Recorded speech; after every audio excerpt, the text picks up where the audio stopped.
Kamu motong ayam. Motong ayam harus sekaligus sret jadi. Jangan sampai nyuwun sewu 2 kali. Jangan-jangan misalnya gini, ayam tak potong, pas ke kiri separuh, ya ke kiri separuh apa hulkumnya. Pak Arifin datang, Assalamualaikum Gus Pak, waalaikumsalam, terus santai jagungan dulu. Jagungan sampai pesonya itu nggak meneruskan. Bareng-bareng balik salam, ingat lagi loh ayam saya ini. Ketika saya meneruskan ini, potensi ayam ini sudah mati atau sudah hidup yang ini masih mazhab Syafi'i loh ya. Atau sudah hidup yang sudah tidak normal. Artinya apa? Penyembelian kedua yang mengeksekusi tadi sebenarnya mengeksekusi barang mati. Yang penyembelian pertama tidak bisa dikatakan penyembelian karena tidak sampai mati. Penyembelian kedua berstatus setengah mati. Nah kalau seperti itu maka haram. Kecuali itu dilakukan secara fauron. Fauron dicontohkan nyembelih ternyata pesunya kedul terus ngambil yang lain tapi fauron langsung atau terjatuh ngambil langsung ya itu boleh karena ditoleransi. Tapi kalau kalam ajnabi kayak tadi mohon Pak Arifin seperti Pak Arifin alhamdulillah sehat jaminan mau rawuh dari ayamnya asem mana ini harus sebar ini orang ngapur jadi, lah itu sarah. Bicara sampai detail itu sarah. Jadi ada sekian kemungkinan. Jadi termasuk yang diandaikan apa? Nah, hayat mustaqirah itu batasnya yakunu maha ibsorun biikhtiarin wa nutkun biikhtiarin wa harakatun ikhtiyariyah. Hayat mustaqirah itu kalau dia betok-betok itu ya karena karepnya. Maksudnya gini, gamane cara roh pitik wedok engkek yo cek karepe dhewe. Cara dia melihat peso itu karpe ya masih lari. Jadi misalnya ada ayam kita sembelih baru luka sedikit, belum sampai andaikan dibiarin ya mungkin suatu saat sembuh luka. Terus melihat kamu lari ketakutan karena kamu dianggap gladiator, killer lah. Nah itu berarti punya hayat mustaqirah.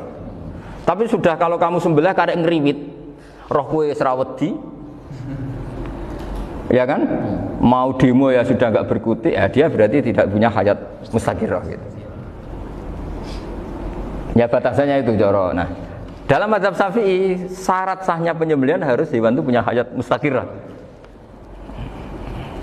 Nah ini sarah ya, jadi sarah itu lebih jelimet. Nah makanya kenapa tidak boleh nyembelih pakai yang tumpul Mas Nafis? Takutnya ayamnya itu mengalami dohtoh, atau kok ditekek.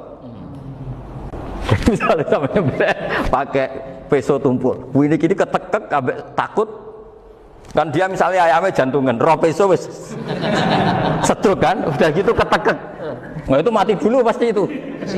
Jadi pas diongok-ongok ini sudah mati. Jadi nanti kalau di akhirat, sepertinya saya sudah mati loh, ngawur. Wah apalagi nganggo keris naga sosro, wah itu sudah gereng sakti kan, diginikin tok sudah mati kan. Makanya bahaya nyembelih pakai keris-keris sakti karena sebelum terpotong sudah mati saking saktinya apa? Keris itu misalnya gitu. Baru nempel. Makanya nanti suatu saat ada pertanyaan ini, boleh enggak nyembelih ayam orang yang rainya itu sangat?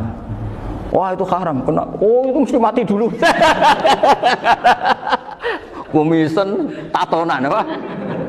Algojo. Iya kayak algojo. Ayamnya jenis apa? Stroke ya? Jenis penakut.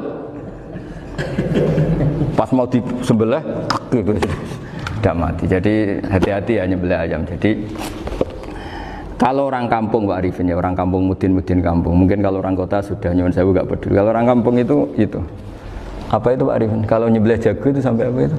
Ilatnya dikeluarin dulu. Oh iya. Apa ini? Iya karena takutnya katanya beberapa yang kaget itu kelek apa? Ketelan. Iya ketelan ya.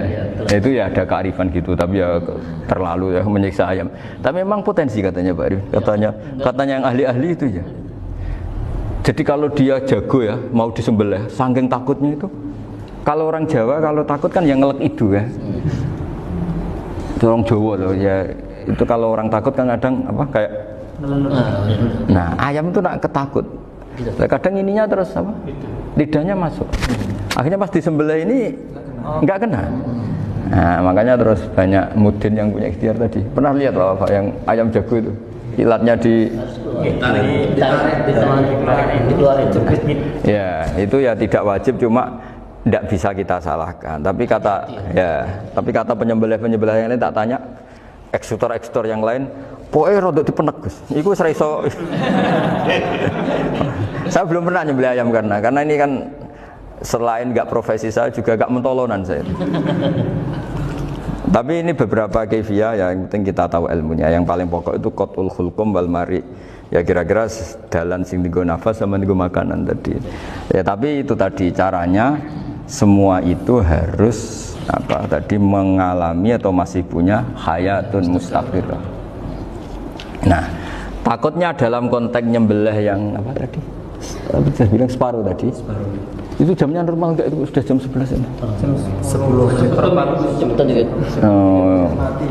Oh, jam mati almarhum itu enggak halal disembelih, itu sudah maitah ya. 13:10 14 kan. Iya. Ya makanya saya bingung ya jam. Ya jadi itu Pak Wafa ya, pentingnya sarah itu seperti itu. Matan itu kan asal nyembelih saja, tapi di sarah diterangkan jangan hanya nyembelih, yang disembelih harus ada hayatun mustaqirah, karena dikatakan penyembelihan adalah menghilangkan nyawa dengan cara yang syar'i. Nah, kalau nyawanya saja sudah hilang bukan nyembelih gitu. Nah, potensi itu ada ketika jago kamu sembelih pakai yang tumpul. Ini ada doktoh. Loh, hewan itu juga kayak manusia loh, karena punya hati. Ketika takut bisa saja mati.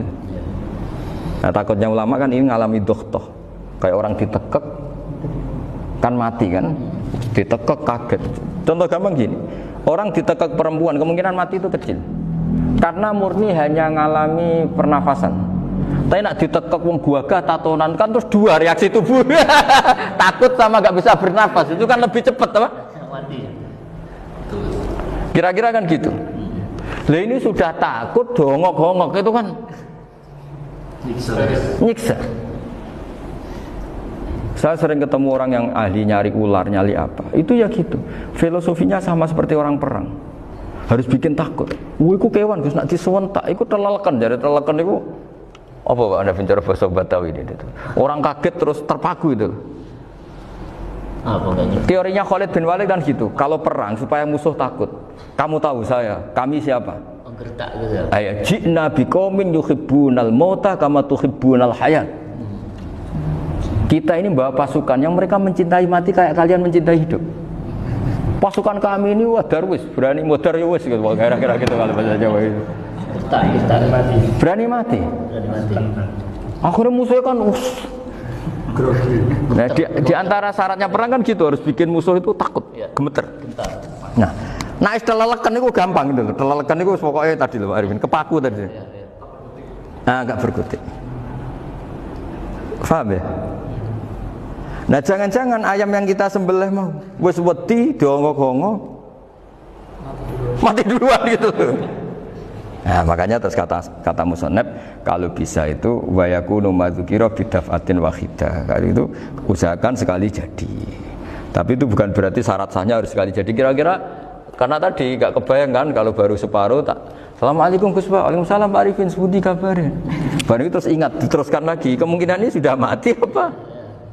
Nah makanya ya tapi lagi-lagi ini sarah ya, tak baca Bismillahirrahmanirrahim wa yakunu qad umadzukira daf'atan wahidatan la fi daf'ataini fa innahu yahrumul masbuh hina idin.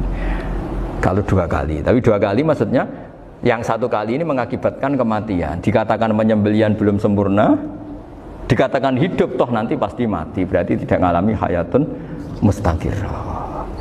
Paham ya? Jadi ini semoga dapat barokah dari para ulama. Jadi saya mohon nanti Pak Wafa, Pak Muntaha, teman-teman jangan hanya baca matan ya, pada level alim itu harus baca syarah, karena matan itu nyuwun sewu tidak cukup untuk menjawab sekian kemungkinan. Nah, syarah itu sono fardul masalah.